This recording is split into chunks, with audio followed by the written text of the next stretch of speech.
Why is it important that Jesus speaks more about hell than about heaven in the Bible?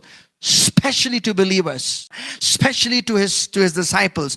We are not there to go and preach about hell to unbelievers, because unbelievers already know that they're going there. I'm sorry to say that, but a lot of unbelievers deep down in their heart, means people who are in sin, they kind of know, like, I'm bound for that. Like, it means, remember when you were in sin before, when you didn't know Jesus, you kind of had a fear for hell, isn't it? You kind of know that's where probably I'll go if I'm not changing, There is an eternal place, isn't it?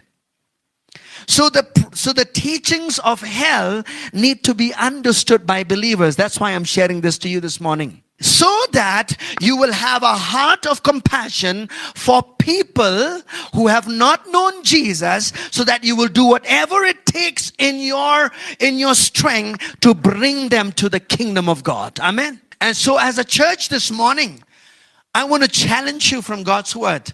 I want to challenge you that this life that you're living is not just for yourself.